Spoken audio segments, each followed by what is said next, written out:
Hello and welcome to the Rotary eClub of Silicon Valley. My name is Stephen Zoe and I'm the president of this club. Each week we bring to you a new program on education, innovation, and entrepreneurship. This week we are excited to have Quierra Trammel help us learn about the top 3 mistakes that people make in planning fundraisers and how fixing them can help them raise more money while turning supporters into loyal fans. Her program is called The 3 Pillars of Successful Fundraising Events. Now, before I let Key take over here, I'd like to give a brief introduction of her background. Quierra Trammel has worked in the special events industry for 5 years. She's planned everything from weddings to graduations to galas. Through her work, she's helped raise hundreds of thousands of dollars for different social projects in the Bay Area every year. She's worked with organizations like the UC Davis, Salesforce, Intel, Pixar Animation Studios, the Golden State Warriors, and the City of Oakland on fundraising and community engagement events. In addition to being a founding board member of the East Bay chapter of Young Women's Social Entrepreneurs, she is a full-time special events coordinator for a local education nonprofit and puts on an average of 30 events per year. As a passion project, she helps other organizations grow their annual fundraising events by refining how they share their mission, bringing greater value to their communities. Now, I'm going to let Quierra take over from here. Sounds good. All right. Well, thank you, first of all, for having me. This is super exciting, and I'm excited to share kind of what I've learned about fundraising events. And let's get started. Perfect. I'm going to mute my end so that let you take over from here. All right.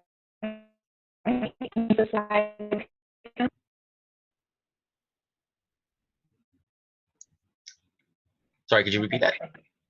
Yeah, can you see my slide? Yeah, perfect. Okay, great. So let's get started.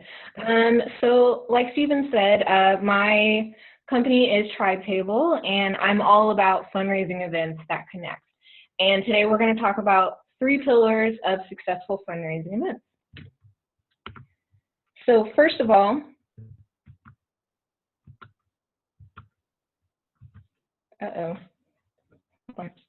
What happened? It's not. Oh, there it goes. Okay. There we go. All right. Sorry about the little. At any point in time, if you have a problem, just we can just try to fix it. It's all good. Okay, cool. All right, I think I got it figured out now. So again, I'm Quierra. I help organizations that are struggling to make their fundraisers to double or even triple their revenue. And these are some of the companies that I've worked with. Steve mentioned some of them just to kind of give you an idea of my experience there. And I want to start this off by telling you guys about my 3-month crash course. So this was when I planned the first gala that I was 100% in charge of. It was 350 people, and I had to learn fundraising by fire in 3 months. I'd never done it before. I'm super shy and also a very introverted person. And so I really struggled with the internal work of, getting the confidence to actually ask people for sponsorships and ask for donations and just putting the whole thing together. My one, saving grace was that I do have an events background, and that helped me a ton, but I still found the whole process to be difficult. End of the day, the gala did really well. We raised multiple 6 figures, which was great. But I've learned a lot since then. And that brings me to why I started Tribe Table. So there was a huge learning curve for me in that 3 months. How to put on successful events is really difficult to figure out at first, even with an events background, because fundraising, it's not necessarily the same. The information, there's a lot out there. It can be really confusing and stressful to kind of figure out what to listen to and what pieces and to put together in what order. And then there's also the real work that has to happen, which is the internal work, getting the confidence to actually ask for things. And I found personally advice about things like, just go out and ask people and, see what people say, go talk to someone. I found that not very useful because it was like, okay, well, I go out and I ask, but what do I ask for? And what do I say? And so I had to really figure all of that out on my own. And so my mission with Tribe Table is to empower and share knowledge with as many people as possible to believe that they can make a positive impact on the world to build successful fundraisers, and then to pay that forward by inspiring other people to believe that they can do the same. And what I found was that there are 3 obstacles that came up over and over again with myself and also my clients, and these things really helped, or they really hindered people from getting the results that they wanted with their fundraisers. On the other side, if you are able to turn these obstacles around, they become huge advantages, and it actually doesn't take a ton of work, which is really great. And so the 3 pillars are, first, learning to ask with confidence, organization, and having a message that connects to people. So the first one is the barrier of asking. So it's really difficult to ask for help. I find that we don't want to bother people. You know, I find that people start conversations with, hey, sorry to bug you, but, you know, we already assume that we're bothering them and taking up too much time. And we also don't want to feel like we're begging for stuff. And I think what that comes from is, in our minds, they've already said no. So for whatever reason, in our head, we've convinced ourselves that they're going to say no to whatever it is we ask for. And the funny thing about these 3 things is they all have one thing in common. They're actually all about us, and they're not focused on, you know, what we're bringing to the other person, what their goals are, what their vision is, what their interests are. And, you know, we are focusing on ourselves instead of really focusing on bringing an opportunity to that person. And so the first thing to ask with confidence is to just focus on building real, authentic relationships. Remember that you're just talking to a person, you know, just have a conversation, and it doesn't have to be this big, scary thing. The other thing that I love about asking with confidence is this quote, what you appreciate appreciates. And this has a sister quote that is, what gets measured gets managed. And I love this quote because it focuses on positivity and seeing goodness in things and spreading that, and also growth. And I think that's really how fundraisers are able to grow. You know, you're appreciating your guests and you're appreciating the people that support you, and that in turn brings in money and value or volunteers or whatever you're looking for. The other things to keep in mind about asking with confidence that I found helpful is to listen to understand. And what I mean by this is, you know, sometimes we will have conversations with people and we feel like they're kind of waiting for us to stop talking so that they can say their next thing. And I'm sure a lot of you have been in networking situations like that, and it's kind of frustrating. But on the flip side, sometimes we do that accidentally as well. And it's not because, you know, we are bored with the person we're talking to. It's actually because we're nervous and maybe we're trying to make a good impression. And so what we do is, in our heads, we're listening and we just want to show them how great of a listener we are and, you know, ask impressive questions and all of that stuff. But that's really taking us out of the moment of what that person is saying. So you kind of want to stay in the zone with them and listen to understand instead of listening to respond. The next one is be yourself. So this one is really hard, especially for me, because I have a tendency to not want myself. I want to be perfect. And so in any situation, I want to put off, you know, the best version of myself possible. And this is tricky too, because I was also very shy growing up. And so I just didn't know what to say in social situations. And when I get comfortable, I tend to say really weird things, and my friends all know that I say weird things, and it's something that I've had to embrace about my personality and, you know, just allow to happen. And I found that I actually ended up having much better relationships with people as I was networking and connecting and building people around fundraisers even. You know, as I was able to bring myself into the situation, I always had better results. The next one is to share an opportunity. So this is kind of a, you know, this is kind of relating to the fact that people don't want to be pitched. No one likes to be sold, but everyone wants to hear about an opportunity. And so when you go into talking to someone about a fundraiser, you're really just sharing something that you think they actually might be interested in. And you think that because you listen to them to actually understand their interest and what they're looking for. And that takes me to the last one is you're not responsible for the answer. And so I think this comes from us putting a lot of pressure on ourselves to get a yes and not get a no. But in reality, people will say yes and no based on their own interests, their own thoughts, and it really has nothing to do with us.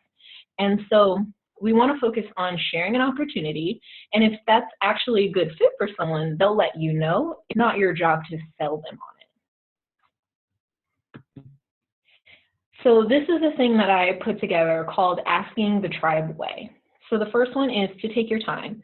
So for me, especially, I get nervous with, calling someone, whether I know them or not, it could be a cold call. So I always try to take a couple breaths before I pick up the phone, things like that, just to kind of recenter myself. And it gives me the ability to come in with a calming presence as opposed to a frantic one.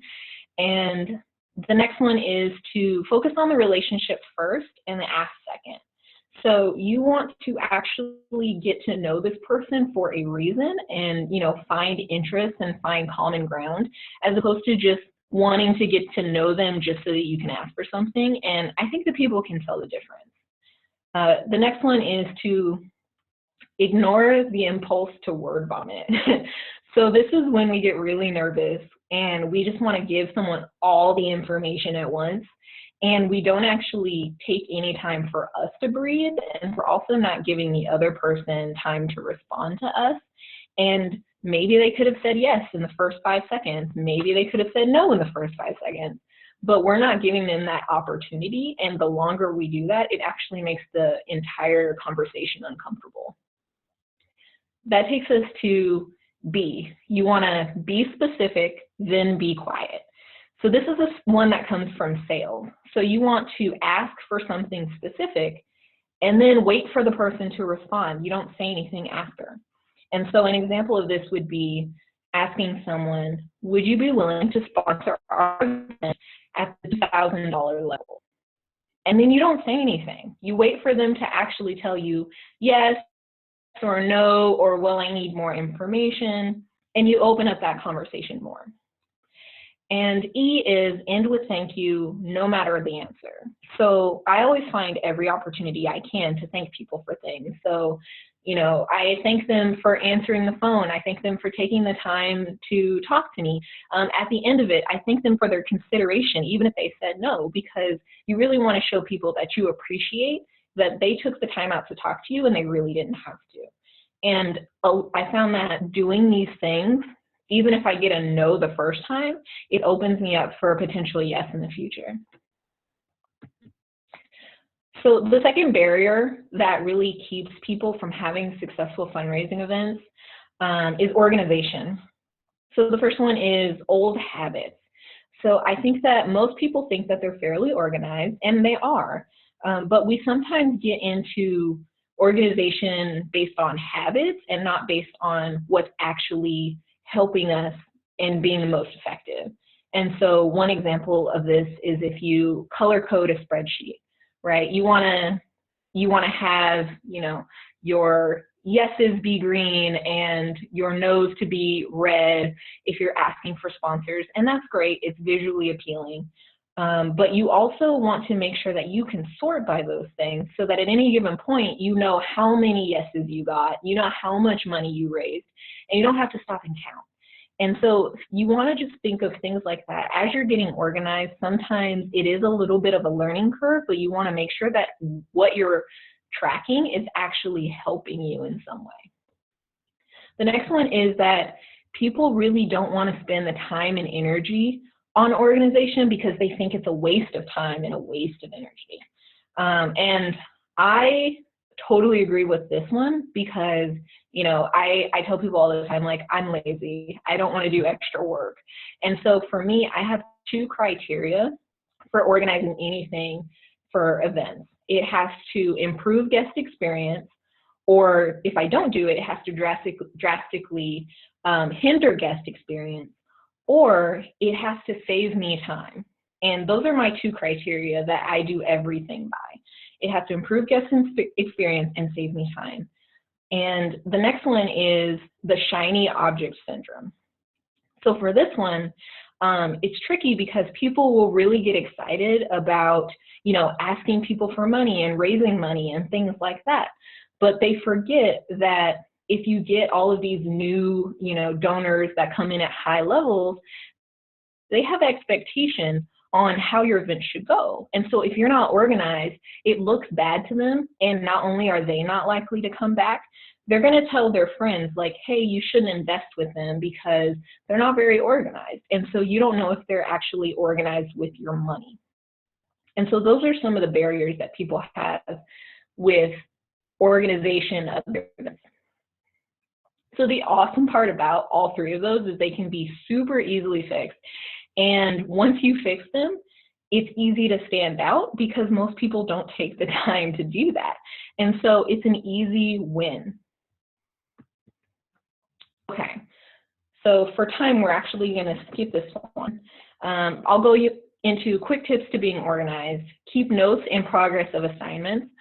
This is especially important if you're working in groups. And, it helps keep people on track. Everyone is accountable. Everyone's happy. It kind of keeps the arguments of who's supposed to do what and who said what out of your planning. And so everyone can move forward as one. The next one is to create maps and lists.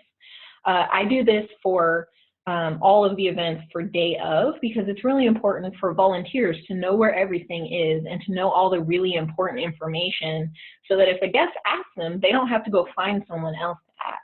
They can just look at their map or look at their list of important information, and they can then represent the organization in that way. Another one is to make Titanic plans.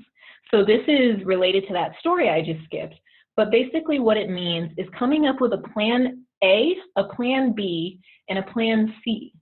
So, if you, for instance, use auction software at your fundraiser, what are you going to do if the Wi-Fi goes out, which happened to me, and that's that story. What are you going to do if your computers don't work or your printers don't work? Do you have those backup plans? And you want to actually write that stuff out and have that ready for your volunteers and for your staff so that when those situations come up, they don't have to panic and find you and figure something out. They can look at the sheet and say, oh, okay, this isn't working. Let's go to plan B. Plan B is clearly spelled out right here, and we're going to do this. And then it's a better guest experience. So Titanic plans, they do take a lot of work. People think they're excessive, but the thing is when something does go wrong, you're going to wish that you had that whole thing planned out, and it really improves guest experience. And then the last thing is you want to make it easy for people to give. So, make sure that your information is clear. Don't make people wait for things. Make it super easy for them and give them everything they need up front. The third barrier is the story. So a lot of us have trouble telling our stories, especially, personal ones, and we struggle with standing out. And I see this a lot when you ask someone, what are you really good at? They can't think of anything.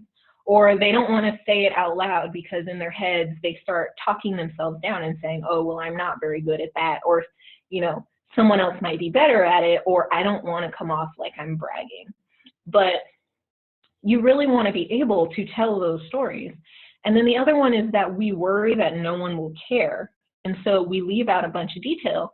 And in doing that, we're actually ensuring that no one will care because they can't connect with us. And so I'm going to tell you a really quick story of a client that I worked with. They were thinking of their fund need, and they, wanted to kind of structure it so that people would give them money. And I was asking them, okay, well, what do you really need? And they said things like, oh, well, we really need to paint, and we need like a new AC unit and things like that. We need new carpet. And I was trying to get them to the point where they were thinking of why someone would give. And so what I did was I did an exercise of just asking them over and over again, why is that important? So why is paint important? Oh, because, you know, the rooms will look nicer. Why is that important? So then people will actually rent from us. Why is that important? If we have the money from the rentals, then we can continue to provide, you know, our services to the community. Why is that important? Because, you know, people really need a safe place to come for, you know, after school for kids or on the weekends, and it's that community hub and things like that. And so then they were able to really get down to what mattered. And in doing that, they were then able to articulate that to other people on why they would actually care about giving money to them, as opposed to why the organization cared. So tips for a great message. One, make it personal. If you can tell a story about one person, or, you know, maybe put a picture of one person that someone can identify with, you always get a better response. So if you want to, you know, tell a story about kids that need coats, you want to actually tell the story about one kid who needs a coat and a typical day for him, and, you know, say his name and things like that, so that people really connect with that. And that goes into make it emotional. So I know that most of us have seen those late night infomercials, you know, saying that you should donate $50 to give this kid shoes because, you know, they don't have any shoes or they don't have any clean water to drink, right?